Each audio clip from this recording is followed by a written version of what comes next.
Painted, Painless Learning. કે પ્રેમલ અને વિમલ ભાગીદારી પેઢીની પાઘડીની કિંમત અધિક નફાને મૂડીકૃત કરવાની પદ્ધતિ અનુસાર નક્કી કરો. એમાં રોકાયેલી મૂડી આપી છે 7,80,000, અપેક્ષિત વળતરનો દર આપ્યો છે 12% અને છેલ્લા 5 વર્ષનો નફો આપણને આપેલો છે.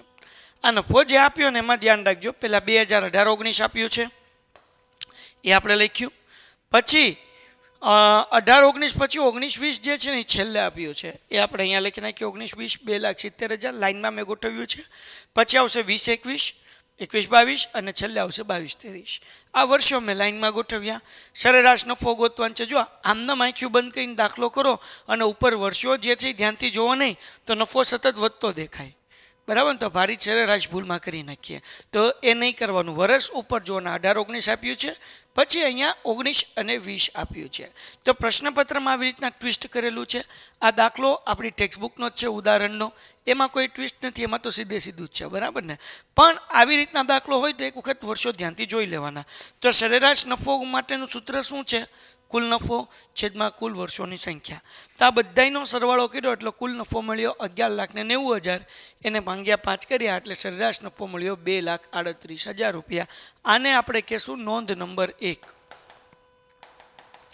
હવે ડિયર સ્ટુડન્ટ્સ, આપણને કઈ રીતે આ પાઘડી ગોતવાની કીધી છે? અધિક નફાને મૂડીકૃત કરવાની પદ્ધતિ. તો તમને ખબર છે કે આના 6 સ્ટેપ છે. પહેલું સ્ટેપ છે રોકાયેલી મૂડી. તો રોકાયેલી મૂડી આપણને દાખલાની અંદર કેટલું આપ્યું છે ભાઈ? 7,80,000. ઓકે, તો અહીંયા લખી નાખું 7,80,000 રૂપિયા. બીજું સ્ટેપ છે અપેક્ષિત વળતરનો દર, જે દાખલામાં આપણને 12% આપ્યો છે એટલે અહીંયા હું 12% લખી નાખું. ત્રીજું સ્ટેપ છે અપેક્ષિત નફો. અપેક્ષિત નફો શું કરવાનો? 7,80,000 ના 12% કરવાના એટલે કરી નાખ્યા 7,80,000 1, 2, 3 અને 4 એને ગુણ્યા 12% અને ભાગ્યા આપણે કરી નાખીએ 100 એટલે જવાબ કેટલો મળે છે ભાઈ? 93,600. એટલે આપણે લખી નાખીએ અપેક્ષિત નફો 93,600. કેવી રીતના આવ્યા ભાઈ? 7,80,000 એને ગુણ્યા 12% એટલે આપણને મળ્યા, બરાબર છે. પછી સરેરાશ નફો એ તો આપણે ઓલરેડી પાછળ ગોતેલો જ છે. કેટલો છે? 2,38,000 રૂપિયા. એટલે અહીંયા કાઉન્સમાં લખી નાખું નોંધ 1. અહીંયા ડાયરેક્ટ લખી નાખીશ 2,38,000 રૂપિયા. પછી શું છે? અધિક નફો. અધિક નફોનું સૂત્ર શું છે ભાઈ? ચોથું સ્ટેપ માઇનસ ત્રીજું સ્ટેપ, એટલે કે સરેરાશ નફો માઇનસ અપેક્ષિત નફો. સરેરાશ નફો આને આપણે નીચે લખીએ તો વાંધો ન આવે. સરેરાશ નફો માઇનસ અપેક્ષિત નફો. અપેક્ષિત નફો. તો ડિયર સ્ટુડન્ટ, સરેરાશ નફો આપણને કેટલો મળ્યો છે? 2,38,000 રૂપિયા લખી નાખીએ ભાઈ. અપેક્ષિત નફો કેટલો છે? 93,600 એ લખી નાખીએ.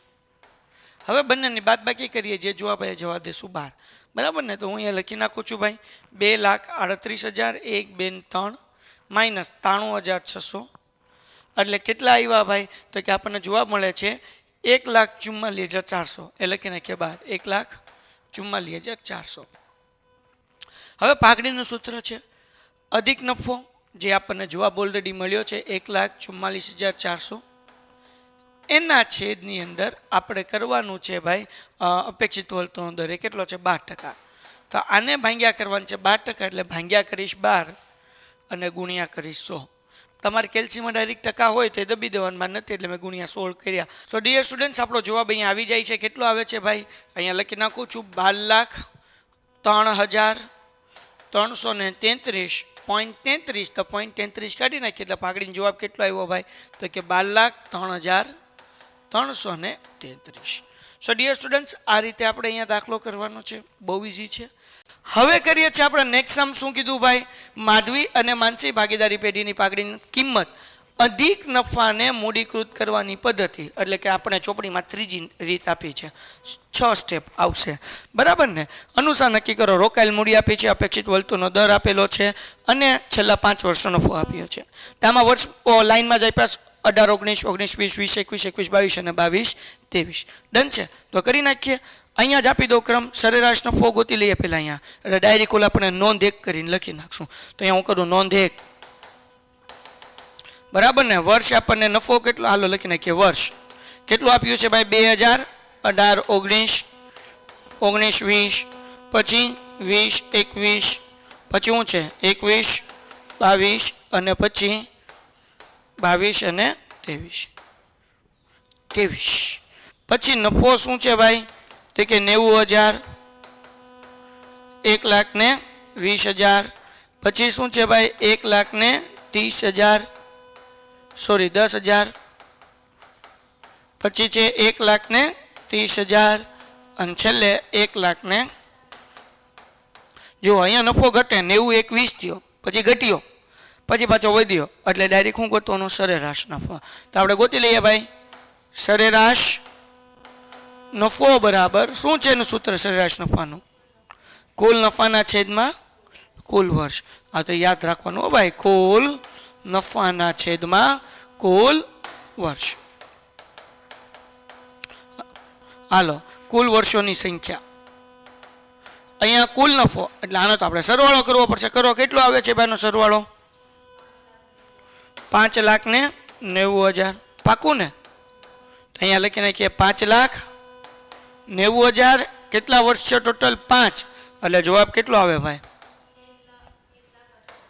1,18,000 રૂપિયા ડન છે કોઈને કઈ ડાઉટ છે આગળ વ્યા જઈએ ફરીથી ક્રમ પછી શું આવે ક્રમ પછી વિગત અને પછી શું આવે ભાઈ લતમ બરાબર ને આ વિગત અને આ લતમ હાલો ભાઈ પેલું અહીંયા લખી નાખું ક્રમ વિગત અને રકમ બોલો પેલું સ્ટેપ શું છે ભાઈ રોકાયેલી આપેલી કે ગોતવાની છે આપેલી છે હાલો અહીંયા લખું છું રોકાયેલ મૂડી કેટલી આપીશ રોકાયેલ મૂડી ભાઈ 8 લાખ લખી નાખીએ 8 લાખ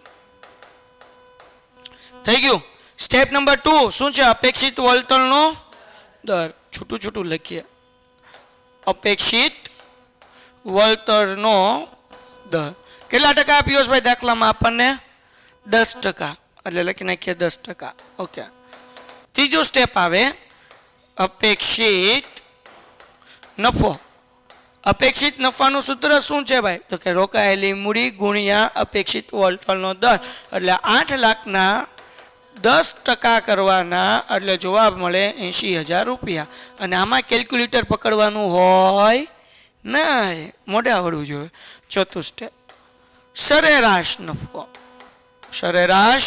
નફો ગોતેલો છે ને આપણે સરેરાશ નફો કેટલો ગોત્યો 1,18,000 કાઉન્સમાં હું લખવાનું નોંધ 1,18,000 અંદર ગણો તોય વાંધો નથી પણ બહાર ગણો તો સારું તા કોષ્ટક સારું લાગે ઓલું અંદર નાનું મોટું લાગે ઓલું એક પેજમાં પૂરું થઈ જાય હાલો પછી પાંચમું સ્ટેપ પાંચમા સ્ટેપની અંદર શું આવે ભાઈ અધિક નફો બરાબર ને મને આવડતું નથી કહેજો ભાઈ અધિક નફાનું સૂત્ર શું છે ભાઈ તો કે સરેરાશ નફો માઇનસ અપેક્ષિત નફો એટલે કે ચોથું સ્ટેપ માઇનસ ત્રીજું સ્ટેપ તો 1,18,000 માઇનસ 80,000 રૂપિયા એટલે 20 ને 38,000 રૂપિયા વધે છે ને આ કે ના અહીંયા લખી નાખીએ 38,000 તમારે સૂત્ર લખવાનું સરેરાશ નફો માઇનસ અપેક્ષિત નફો એના પછી છઠ્ઠું સ્ટેપ પાઘડીનું સૂત્ર અધિક નફો ગુણ્યા ખરીદીના વર્ષો નહીં મૂકવાનું આ અધિક નફાની મૂડીકૃત પદ્ધતિ છે એટલે અહીંયા શું આવે ભાઈ અધિક નફાના છેદમાં અપેક્ષિત વળતરનો દર હાલો તો અહીંયા લખીએ ભાઈ અધિક નફો એના છેદમાં અપેક્ષિત વળતરનો દર તો એટલે કે કેટલા કરશું 38,000 રૂપિયા ભાંગ્યા 10% હોય તો પાછળ એક મીંડું લાગી જાય એટલે 3,80,000 રૂપિયા પાછળ આપણને જવાબ જે છે એ 99.99% ખોટો આપેલો છે ત્યાં 28,000 આપેલો છે અધિક નફો આપણને જવાબ મળે છે અહીંયા 3,80,000 રૂપિયા અને અહીંયા જે છે એ કેટલું મળે છે અધિક નફો 38,000 રૂપિયા પાછળ જે જવાબ આપ્યો છે એ ખોટો છે એટલે જવાબ જઈને કન્ફ્યુઝ થવાની જરૂર નથી વિદ્યાર્થી મિત્રો હવે કરીએ છીએ આપણે દાખલા નંબર 39 દાખલા નંબર 39 સાવ ઇઝી છે એકચ્યુઅલી આ ઉદાહરણ નંબર 13 છે આપણા ચોપડીનો ઉદાહરણ નંબર કેટલામો છે 13 ડન છે શું કીધું ભાઈ નીચે આપેલા નફા નુકસાનના પત્રકોના આધારે નફા નુકસાનના સમાન માપના પત્રકો તૈયાર કરો. સમાન માપના પત્રકો કે એટલે આપણે શું કરવાનું, આ જે રકમ છે ને એમ નમ અહીંયા લખી નાખવાનું, સેમ ટુ સેમ. બીજી વસ્તુ એક જ ધ્યાન રાખવાનું, 2022ના આંકડા જૂનું વર્ષ હોય એ પહેલાં લખવાનું અને 2023ના આંકડા એ અહીંયા લખવાના, પછી લખવાના. એટલે પહેલાં 22 અને પછી 23. હવે કેવી રીતના આપણે સમાન માપક એટલે ખાલી ટકાવારી ગોતવાની છે, બીજું કંઈ નથી કરવાનું, બરાબર ને. તો અહીંયા 30 લાખ રૂપિયા જે છે એમાં 100% આપી દીધા. હવે આપણે બધાની ટકાવારી ગોતવાની. કેવી રીતના કરવાનું, 15 લાખ ગુણ્યા 100 ભાગ્યા 30 લાખ. તો આપણે શું કરીએ ભાઈ, 15 લાખ ગુણ્યા 100 એટલે 15 લાખ 1 2 3 4 5 ગુણ્યા 100 અને ભાગ્યા જે છે 30 લાખ રૂપિયા. 1 2 3 4 5 બરાબર ને, અને 6. કેટલો જવાબ આવ્યો? 50. તો અહીંયા લખશું આપણે 50%. તો આવી રીતના બધાની આપણે ટકાવારી ગોતવાની છે. હવે વિદ્યાર્થી મિત્રો આપણે શું કરીએ છીએ, 3 લાખ ગુણ્યા 100 ભાગ્યા 30 લાખ એટલે આપણને જવાબ મળશે કેટલો? 10%. બરાબર ને. તમે લોકો કેલ્સીમાં કરી શકો, કારણ કે અહીંયા અલાદીનના ચટકમાં બહુ લોચા પડે છે. 1,80,000. ઓકે, 1,80,000 ગુણ્યા 100 ભાગ્યા કેટલા કરવાના છે? 30 લાખ. 1 2 3 4 5 અને 6 એટલે આનો જવાબ આવશે 6%. હું શું કરું છું, બહુ સિમ્પલ કરું છું. 2,70,000 ગુણ્યા 100 એટલે આપણે કરી નાખીએ 2,70,000. 2,70,000 1 2 3 ઓકે, 2,70,000 ગુણ્યા 100 અને ભાગ્યા કેટલા કરવાના છે? 30 લાખ. બરાબર ને. એટલે આપણને જવાબ કેટલો મળે છે? 9%. ડન. ટકાવારી ગોતવાની છે.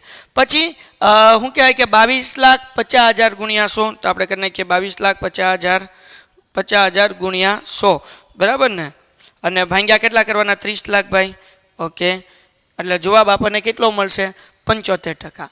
ડન છે. ઓકે, હવે પછી આપણે શું કરવાનું, 7,50,000 ગુણ્યા 100 ભાગ્યા 30 લાખ તો 7,50,000 ભાઈ બરાબર, એને ગુણ્યા 100 ભાગ્યા 30 લાખ ટુમ એટલે જવાબ કેટલો આવે? 25%. તો હું કાંઈ નથી કરતો, ખાલી આને સવારે ગુણાકાર કરીને 30 લાખ આરે ભાંગું છું. પછી શું કરવાનું ભાઈ, અહીંયા કેટલા છે? 2,25,000. 2,25,000 એને ગુણ્યા 100 અને ભાંગ્યા કેટલા કરવાના? 30 લાખ. બરાબર ને. ઓકે, તો આપણને જવાબ કેટલો મળ્યો ભાઈ? 7.5%.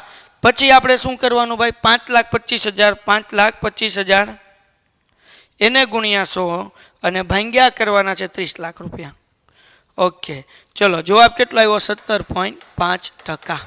ડન છે. તો આવી રીતના આપણે આની ટકાવારી શોધવાની હતી. એના પછી વિદ્યાર્થી મિત્રો આપણે કરીએ છીએ આ બાજુ, એટલે કે 31/3/2023 એમાં પણ એમ જ કરવાનું. અહીંયા કેટલા આપી દેવાના? 100% આપી દેવાના અને પછી આપણે ટકાવારી ગોતવાની. સો વિદ્યાર્થી મિત્રો જેવી રીતના આપણે 2022ના આંકડા ગોત્યા હતા, ટકાવારી ગોતી હતી, એવી જ રીતના 2023ની ટકાવારી ગોતવાની છે. બેટરી ફિનિશ થઈ ગઈ હતી એટલે વિડીયો બંધ થઈ ગયો હતો, એટલે મેં ટકાવારી ગોતી નાખી છે. હું તમને સમજાવું કેવી રીતના કરવાનું છે. 20,62,500 ગુણ્યા 100 ભાંગ્યા હંમેશા કેટલા કરવાના છે ભાઈ? 37,500. 2023ની ગણતરી કરતા હોય ક્યારે, એટલે આવી રીતના કરો એટલે 55% મળે. 2.5 લાખ ગુણ્યા 100 ભાંગ્યા 37,50,000 કરો એટલે 6.67% મળે. 2,25,000 ગુણ્યા 100 ભાંગ્યા 37,50 કરો એટલે 6% મળે. 3 લાખ ગુણ્યા 100 ભાંગ્યા 37,50,000 કરો એટલે 8% મળે. 28,37,000 ગુણ્યા 100 ભાંગ્યા 37,50,000 કરો એટલે જવાબ મળે 75.67%.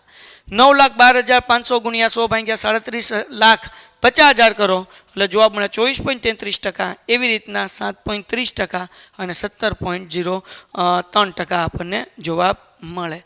ડન છે. તો કહેવાનો મતલબ શું છે? ટકાવારી ગોતવાની છે. 2022ની જેમ ગોતી એમ જ 2023 કરવાની છે. 4 માર્ક્સ રોકડા છે. આ દાખલો આપણે કરી જ લેવાનો. 40મો દાખલો એટલે કે 5મા ચેપ્ટરનો દાખલો. ઘણા બધા સૂત્ર છે, ઓપ્શનમાં કાઢી લો તો બહુ સરસ. અને કદાચ તમારે કરવો છે તો 41મો દાખલો કરી નાખો. રોકડ પ્રવાહ એ પ્રમાણમાં ઇઝી છે. 2 જ રીત છે, દાખલો તમારે તરત થઈ જાય. ઉદાહરણ 6 અહીંયા આપણને આપ્યું છે. શું કીધું ભાઈ? અમી લિમિટેડે નીચે આપવામાં આવેલ માહિતીના આધારે કામગીરીની પ્રવૃત્તિઓમાંથી ઉદ્ભવતો રોકડ પ્રવાહ ની ગણતરી કરો. ઓકે, આપણને અહીંયા માહિતી આપેલી છે. તમને બધાનું ટેબલ પાકું હોવું જોઈએ. ટેબલની અંદર શું છે ભાઈ? તો કે ભાઈ વિગત, વહેલું નફા નુકસાનની આખરની બાકી. તો અહીંયા આપણને જે નફા નુકસાનની આખરની બાકી એટલે 2023ની બાકી લેવાની. કેટલી છે? 89,000 રૂપિયા. ઓકે, એટલે 89,000 રૂપિયા લખવાના. પછી શું છે? એમાંથી આપણે બાદ કરવાની છે નફા નુકસાનની શરૂઆતની બાકી. શરૂઆતની બાકી કેટલી છે? 64. 89માંથી 64,000 માઇનસ કરો એટલે વધે 25,000 રૂપિયા. પછી આપણે એમાં ઉમેરો કરવાનો. હું ઉમેરો કરવાનો તો કે જેટલા ખર્ચાઓ અને જોગવાઈ છે બધી ઉમેરો કરવાનો. પેલું સામાન્ય અનામત. હવે સામાન્ય અનામતમાંની બધે બાદ બાકી કરવાની છે, તફાવત લખવાની છે. 34માંથી 18 જાય એટલે કેટલા વધે? 16,000 રૂપિયા. પછી એવી રીતના કરવેરાની જોગવાઈ એમાં ચાલુ વર્ષની લખવાની. અને શું કહેવાય કે અહીંયા બીજી જે છે એ બાદ પણ થશે, એ આપણે જોઈએ. તો કરવેરાની જોગવાઈ જે છે એ 22,000 ચાલુ વર્ષની. ઘસારો તફાવત લખવાનો 28,000માંથી 16,000 જાય એટલે 12,000 રૂપિયા.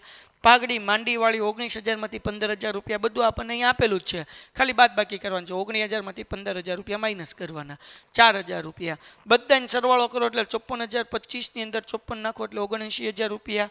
બાદ કરવાનું, બિનકામગીરી આવક કાંઈ નથી એટલે ડેશ, એટલે એ એમનેમ. પછી કાર્યશીલ મૂડીમાં ફેરફાર પહેલાંનો નફો, રોકડ પ્રવાહ. બરાબર. હવે એ કેવી રીતના મળશે? તો કે ઉમેરો કરવાનો છે. ધ્યાન રાખજો શું કરવાનું છે. ચાલુ મિલકતમાં વધારો, તો કે ભાઈ લેણી હુંડીમાં વધારો થયો 4,000નો. ચાલુ દેવામાં વધારો, તો એમાં લેણદારો આવશે 23,000 રૂપિયા. બેનો સરવાળો કરો એટલે 27. 79માં 27,000 નાખો એટલે 1,06,000 રૂપિયા. પછી ચાલુ મિલકતમાં જે કંઈ પણ બાદ કરવાનું છે વધારો એ દેવાદારો, અને ચાલુ દેવામાં ઘટાડો દેવી હુંડી. 20,000 અને 6,000 એટલે 26,000. 1,06,000માંથી 26,000 માઇનસ થાય એટલે 80,000 રૂપિયા. અને ગયા વર્ષનો આવકવેરો મેં તમને કીધું આવશે એ 23,000 રૂપિયામાંથી બાદ કરો એટલે 57,000 રૂપિયા કામગીરી પ્રવૃત્તિમાંથી ઉદ્ભવતો આપણને રોકડ પ્રવાહ મળે. સો ડિયર સ્ટુડન્ટ્સ, આવી રીતે આપણે આ દાખલો કરવાનો છે. જે ઉદાહરણ 6 છે સાવ ઇઝી છે.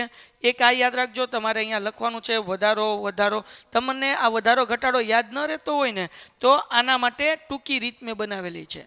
અને તમે રોકડ પ્રવાહના જો ચેપ્ટરના પ્લેલિસ્ટ આપ્યું હશે એની અંદર દાખલો જોઈ આવો તો આ વધારા ઘટાડા વધારાની અંદર લોચા પડતા હોય તો અહીંયા લોચો તમારો ક્લિયર થઈ જશે. ડન છે. સો વિદ્યાર્થી મિત્રો, મળીએ છીએ નેક્સ્ટ વિભાગમાં. ત્યાં સુધી આપણે ગુડ બાય. પણ ચેનલ સબસ્ક્રાઈબ કરો, વિડીયો લાઈક કરો. યાદ રાખજો 40 અને 41 બે દાખલા ઓપ્શનમાં જ કાઢવાના છે. તમારે કરવાના પહેલાં 3 દાખલા, 2 પાઘડીનું, 1 નફા નુકસાન તુલનાત્મક પત્રક. આ 3 દાખલા કરો એટલે પૂરું થઈ ગયું. 40 અને 41 તમારે કાઢવાનું ઓપ્શનમાં. 41માં તમારે કરવો હોય તમે કરી શકો, મને વાંધો નથી. પણ આના કરતાં નફા નુકસાન તુલનાત્મક પત્રક ઇઝી છે તો એ કરાય, આમાં મગજમારી ન કરાય. એટલા માટે મેં તમને અહીંયા લખીને સમજાવી દીધો છે આ દાખલો. મળીએ છીએ નેક્સ્ટ વિડીયોમાં. ત્યાં સુધી ગુડ બાય એન્ડ ધન્યવાદ. Painted, Painless Learning.